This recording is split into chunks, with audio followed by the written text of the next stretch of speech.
Hello students, welcome to easy math for JEE. I am Ujjwal Kaushik, your friend. जो भी students IIT JEE की preparation कर रहे हैं उनके लिए हमारा चैनल बहुत यूजफुल है। तो आज एक क्वेश्चन है, slope of a line passing through point P and intersecting the line this x plus y equal to 7 at a distance of 4 unit from P, then what is P is. तो हमें उस line का slope बताना है ना, तो इस जो लाइन है उसका स्लोप बताना है। तो चलिए अपने क्वेश्चन को सोल्व करते हैं। तो हमें क्या गिवन है, slope of a line passing through 2,3।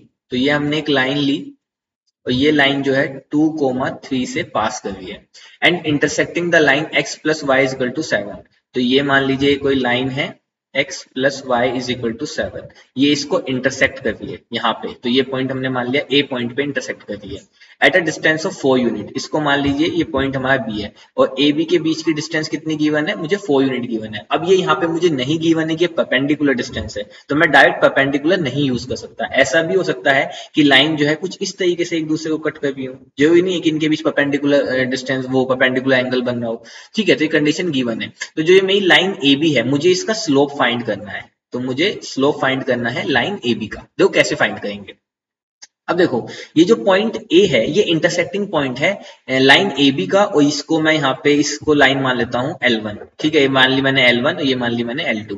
तो L1 का, तो देखो जो L1 पे जो भी पॉइंट होंगे वो किस फॉर्म के होंगे, वो फॉर्म के होंगे। तो देखो x का जो कोऑर्डिनेट होगा वो मैंने मान लिया x1 y1 फॉर्म का होगा।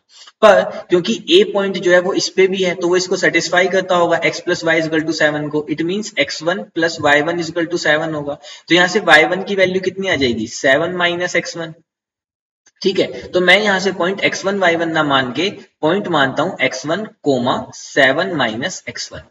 देखो ऐसा मैंने क्यों माना, अगेन आई एम एक्सप्लेनिंग कि ऐसा मैंने क्यों माना कि जो पॉइंट ए है वो लाई कर रहा है x plus y is equal to 7 इस लाइन पे। अगर वो इस लाइन पे लाई कर रहा है पॉइंट, तो ऑब्वियसली वो इस लाइन को सेटिस्फाई करेगा। तो यहाँ से मुझे y1 की value in terms of x मिल गई। तो जो मैं पॉइंट अपने x1 y1 मान रहा था, मैंने वहां पे y1 की वैल्यू भी 7 माइनस x1 इस फॉर्म में मान ली। अब देखो ये इसको सेटिस्फाई करेगा, x1 प्लस 7 माइनस x1, तो x1 से x1 cancel, 7 is equal to 7।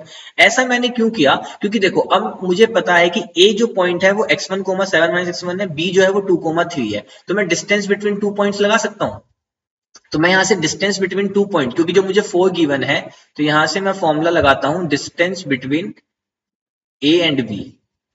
ठीक है, वो क्या होता है, under root of x2 minus x1 का स्क्वायर, है ना, x2 minus x1 square plus y2 minus y1 का स्क्वायर। अब देखो distance between A and B मुझे 4 गिवन है, this is equal to under root. अब देखो x2 में मैंने इसको मान लिया, तो यानी कि x1 माइनस 2 का स्क्वायर प्लस y2 क्या हो जाएगा, 7 माइनस x1 माइनस 3 का स्क्वायर। अब ऐसा मैंने इसलिए किया कि अगर मैं यहाँ पे इस y1 को y1 ही लेके चलता तो यहाँ पे मुझे ये कोऑर्डिनेट तो x1 मिल जाता, बट इस कोऑर्डिनेट की जगह पे मुझे y1 रखना होता। तो ये मेरी इक्वेशन जो है दो वेरिएबल x1 और y1 में आ जाती, इक्वेशन एक है, सोल्व करना टफ हो जाता। इसीलिए मैंने इसको क्या किया, सिंगल इक्वेशन x1 में कन्वर्ट कर लिया। अब मैं इजीली x1 की वैल्यू फाइंड कर सकता हूं। दोनों साइड स्क्वायर कर देंगे तो ये हो जाएगा 16, यहां से हो जाएगा x1 square plus 4 minus 4x1 plus, अब देखो ये कितना है, 7 minus x1, this is nothing but 4 minus x1 का स्क्वायर। तो ये कितना हो जाएगा, 16 प्लस x1 स्क्वायर माइनस का 8x1।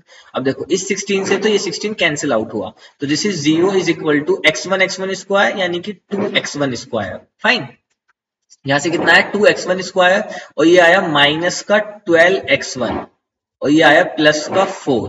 तो यहां से मेरी इक्वेशन आ गई x1 square minus 6x1 plus 2 is equal to 0।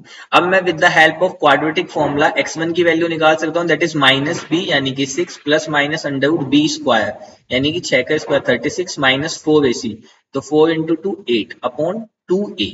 तो यहाँ से x1 क्या आ गया, 6 प्लस माइनस अंडर रूट 36 में से गए तो यहाँ से आया 28 अपॉन 2।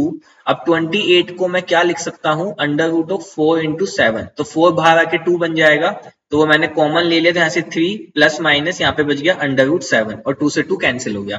तो जो मेरी x1 की वैल्यू आ गई वो दो वैल्यू आ गई, एक x1 क्या आया 3 प्लस रूट 7, और एक x1 की वैल्यू आई 3 माइनस रूट 7। अब देखो हम कौन सी वैल्यू को यहाँ पे लेके चलेंगे, हम पहले 3 प्लस रूट 7 को लेके चलते हैं।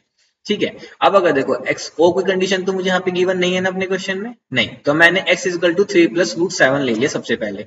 तो इस तरह से जो मेरा मुझे निकालना था स्लोप, तो मेरा पॉइंट बी क्या हो जाएगा यहाँ पे 2,3, यहाँ पे पॉइंट बी जो मुझे गिवन था दैट इज 2,3 और पॉइंट ए जो हो जाएगा वो मेरा वो हो जाएगा x1 यानी कि 3 प्लस रूट 7 और y1 क्या था 7 y1 क्या था 7 माइनस x1 तो यानी कि 7 माइनस 3 माइनस रूट 7 यानी कि 4 माइनस रूट 7 तो ये आ जाएगा यहाँ से 4 माइनस रूट 7 ठीक है।